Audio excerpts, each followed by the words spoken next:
అందరికీ నమస్కారం. నేను మీ గంటి ఉష. నా మిత్రులకి, శ్రేయోభిలాషులకి, సబ్స్క్రైబర్స్కి అందరికీ కూడా కృతజ్ఞతలు, శుభాభినందనలు. ఈ వీడియో పూర్తి వరకు చూడండి. మీ అభిప్రాయాలను కూడా కామెంట్ సెక్షన్లో తెలియజేయండి, లైక్ చేయండి. ఇలాంటి పురాణాలు మనం ఈ విధంగా ధర్మాలు, ధర్మ సూక్ష్మాలు తెలుసుకోవడానికి మీరు ఈ ఛానల్ని సబ్స్క్రైబ్ చేయండి. ఈ రోజున కార్తీక మాసం 10వ అధ్యాయం అండి. మనం నిన్నటి వరకు తెలుసుకున్నాం అజామిళుడిని ఎందుకు విష్ణుదూతలు తీసుకెళ్ళిపోయారు, ఎంత పాపం ఆచరించినప్పటికీ కూడా యమదూతలు ఎందుకు దగ్గరకు వెళ్ళలేకపోయారు అంటే యమబాధలు ఎందుకు పొందుతారు, అలాగే విష్ణుదూతలు ఎవరిని పాపరహితులను చేసి వైకుంఠానికి తీసుకువెళతారు అన్న సంగతి నిన్న కొంతవరకు తెలుసుకున్నాం. అయితే మళ్ళా జనకుడు అడుగుతున్నాడు. ఇదంతా మళ్ళా ఎందుకు గుర్తు చేస్తున్నానంటే స్కాంద పురాణాంతర్గతంగా ఉన్నటువంటి కార్తీక మాస వ్రత మహత్యం గురించి మనం కార్తీక పురాణం పుస్తకంలో చదువుకుంటున్నాం. ఇది ఎవరి మధ్య సంభాషణ అంటే వశిష్ఠ మహర్షుల వారు జనక మహారాజుల వారికి విశదీకరిస్తున్నారు కార్తీక మాస వ్రత మహత్యాన్ని. దాని అంతర్గతంగా ఈరోజు 10వ అధ్యాయం. అయితే ఈ అజామిళుడు పూర్వజన్మమందెవడు, ఏం పాపం చేశాడు, విష్ణుదూతలు చెప్పిన మాటలు విని యమభటులు ఎందుకు మాట్లాడలేకపోయారు, వాళ్ళు ఎందుకు అతనిని చేరలేకపోయారు అని ప్రశ్న వేస్తే వశిష్ఠుడు ఇలా చెప్తున్నారు. యమదూతలు విష్ణుదూతల మాటలు విని శీఘ్రంగా ఇంకేంటుంది వాళ్ళకి మరి పని లేదుగా, ఇక్కడ విష్ణుదూతలు తీసుకెళ్ళిపోతున్నారు అజామిళుడిని, వీరు తిరిగి యమలోకానికి వెళ్ళి యముల వారికి విన్నవించుకుంటున్నారు. ఏమిటని అంటే మేము వెళ్ళాం అజామిళుడిని తీసుకురావడానికి, కానీ అతని ఈ విధంగా నారాయణ అన్న నామాన్ని స్మరించడం వలన విష్ణుదూతలు వచ్చి అతనిని సాక్షాత్తు వైకుంఠానికే తీసుకెళ్ళిపోయారు అని చెప్పారు. చెప్పినప్పుడు అప్పుడు అవునా అలాగా అనుకుని యముడు జ్ఞాన దృష్టితోటి ఈ అజామిళుడి పూర్వ వృత్తాంతం ఏమై ఉంటుందబ్బా అని ఆలోచించారు. ఆ చేసినప్పుడు అతనికి ఒక విషయం అవగతమైంది.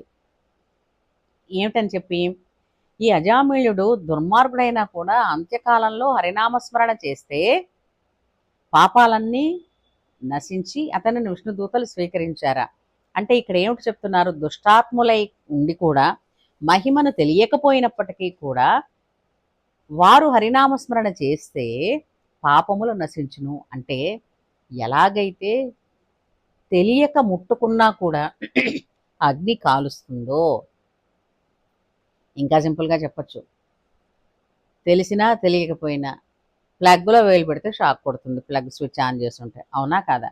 అలాగా అని తెలియకుండా పొరపాటునైనా సరే వేడిది ముట్టుకుంటే చురుకుతుందిగా, అలాగే తెలియకపోయినా కూడా హరినామస్మరణను ఏ విధంగా చేసినా కూడా అది పాపరహితులని చేస్తుంది, మోక్షాన్ని ప్రసాదిస్తుంది అని అనుకున్న వాళ్ళై అజామిళుడి పూర్వజన్మంలో ఏమిటా అని ఆలోచించారు. కాబట్టి ఆయనకి తెలిసింది ఏంటంటే సౌరాష్ట్ర దేశమందు ఒక బ్రాహ్మణుని ఇంట పుట్టి శివార్చకుడుగా ఉండి, అయితే అర్చకులకి ఒక పాపము ఉంటూ ఉంటుంది అంటారు. ఎందుకని అంటే ఆ దైవ ద్రవ్యాన్ని స్వంతమైన పనుల కొరకు వాళ్ళు ఉపయోగించకూడదు, అందులో కూడా ఆ ధర్మం ఒక విడిగా ఉంటుంది.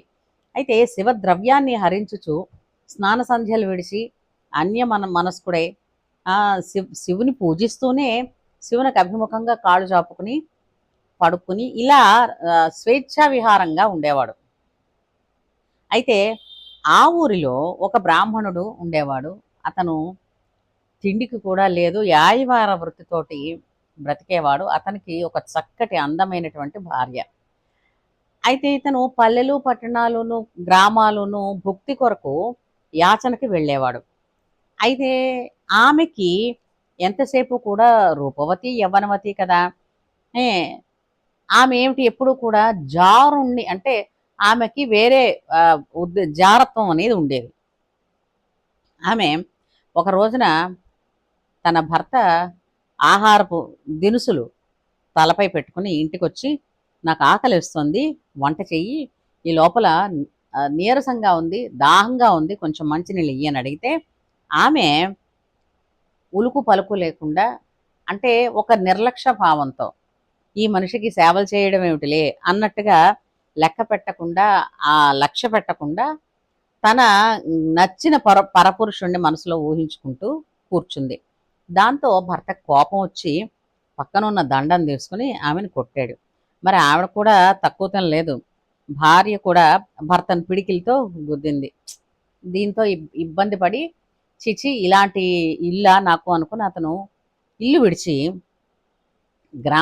గ్రామాంతరం పోయాడు. ఎక్కడో భిక్షం ఎత్తుకుని బతుకుతున్నాడు చెట్టు కింద. కానీ ఎప్పుడైనా గుర్తొస్తే మాత్రం అయ్యో ఇల్లేమిటి ఇల్లాలేమిటి అనుకుంటూ ఉండేవాడు. కానీ ఈవిడ మాత్రం శుభ్రంగా జారత్వం మరిగి విటులని ఆహ్వానించి వాళ్ళిచ్చే ద్రవ్యాలు తింటూ ఆ విధంగా కాలాన్ని గడుపుతూ ఉండేది.